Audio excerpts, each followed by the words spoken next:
विद्यार्थियों, आपका स्वागत है इस चैनल में।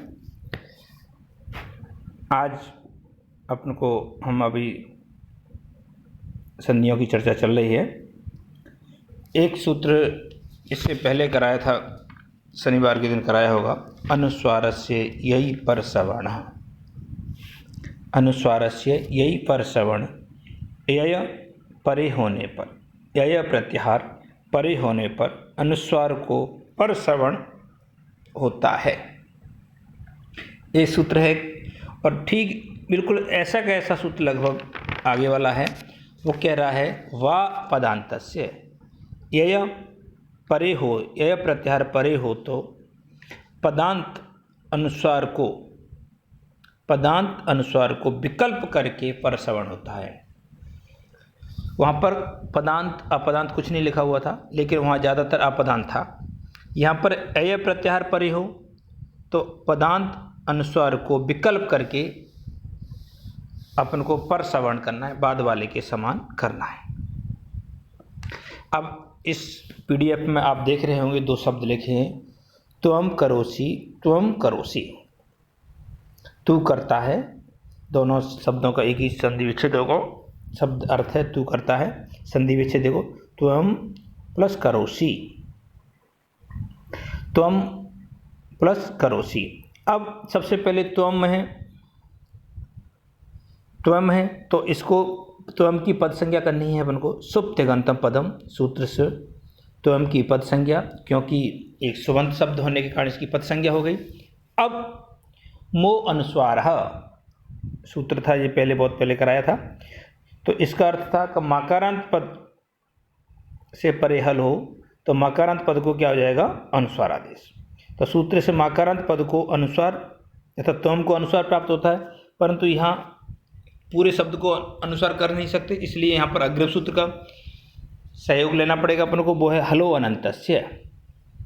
हलो अनंतस्य सूत्र की सहायता से कि मकारांत पद के अंतिम अल एजुकट मकार को ही अनुस्वार करने पर, तो त्वम म को इस तरफ अनुस्वार हो गया, बन गया त्वम प्लस करोसि। अब ये पदांत में अनुस्वार है, उसके बाद क्या है, यय प्रत्याहार है। यय प्रत्याहार के अंतर्गत आपको ध्यान होगा कि अंतस्थ वर्ण और सभी अपने वर्गस्थ वर्ण आते हैं। तो क अपना यह प्रत्याहार के अंतर्गत आता है, इसलिए यहाँ सूत्र प्रवर्त होगा, लागू होगा।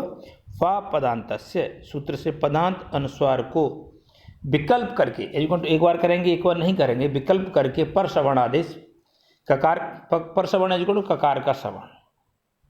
अब बात होती है ककार के सवर्ण कितने हैं, 5 हैं, क ख ग घ ङ। उनमें से कौन सा होगा, स्थानीय अंतरतम सूत्र की सहायता से अनुस्वार नासिका से उत्पन्न होता है, उत्पत्ति उच्चारण स्थान उसका नासिका है।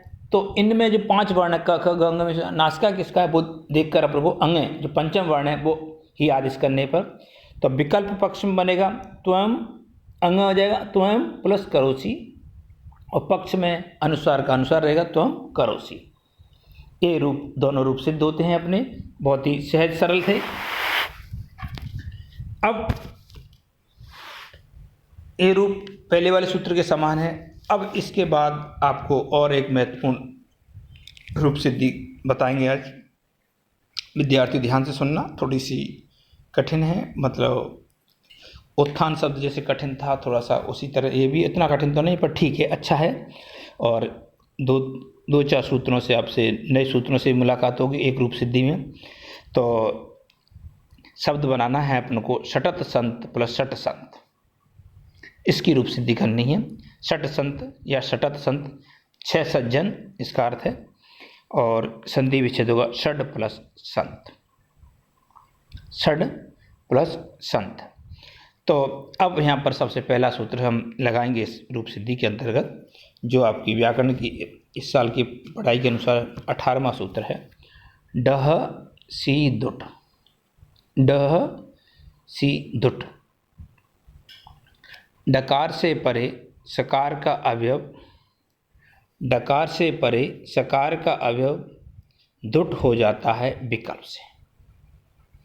सी का मतलब स परे हो, उससे पहले ड हो, तो इस स को क्या करना है, धुट का अवयव करना है, इक्वल टू आगम होगा, नई चीज आएगी, क्या आएगी, धुट आएगा।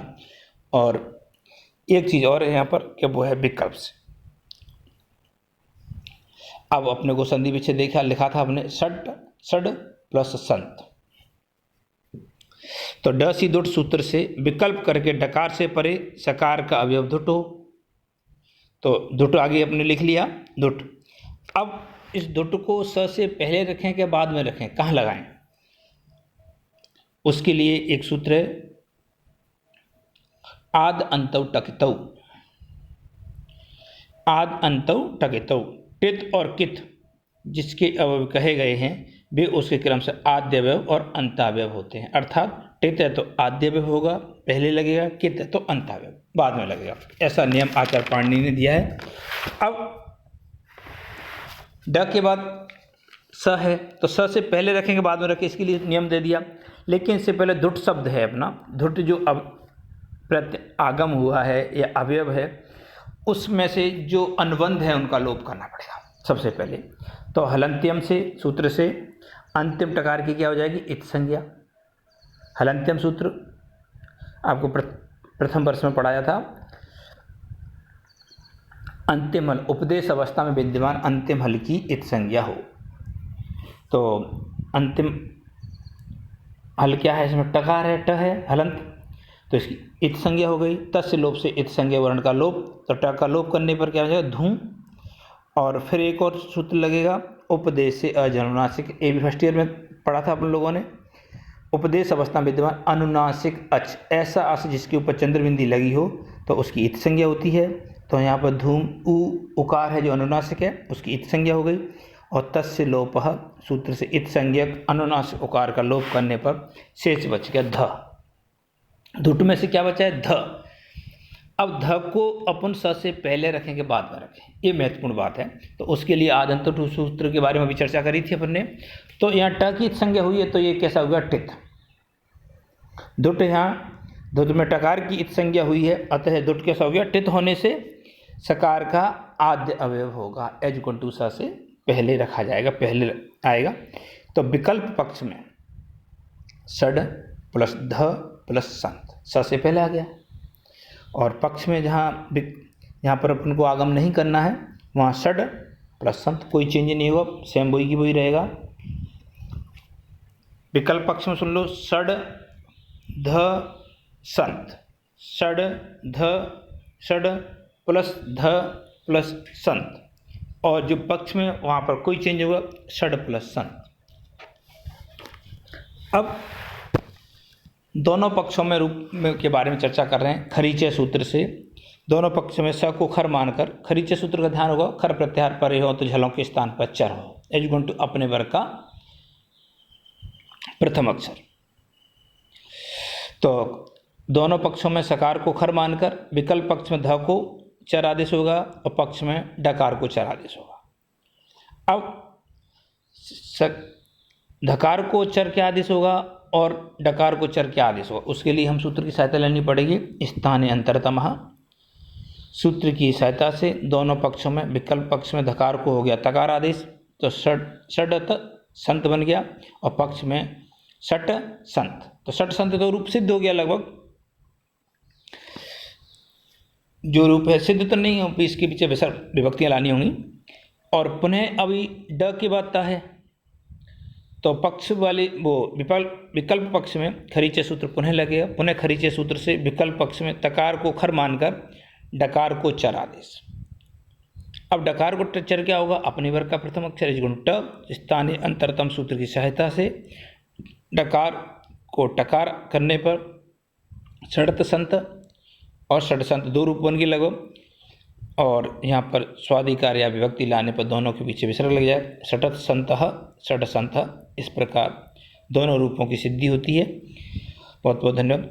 जहाँ भी विद्यार्थी आपको दिक्कत आए, क्योंकि ये रूप थोड़े से कठिन है, एक दो बार घर पे बनाओगे और वीडियो देखोगे तो बात बनेगी। आपके पास PDF फाइल भी पहले मैंने भेज चुका हूँ, अगर कहीं भी कोई दिक्कत आए तो आप मुझे फ़ोन करके पूछ लीजिएगा, और व्हाट्सएप पर अलग से लिख कर पूछ सकते हैं, ग्रुप में मैंने थोड़ा सा आपको बंद कर रखा है सबको।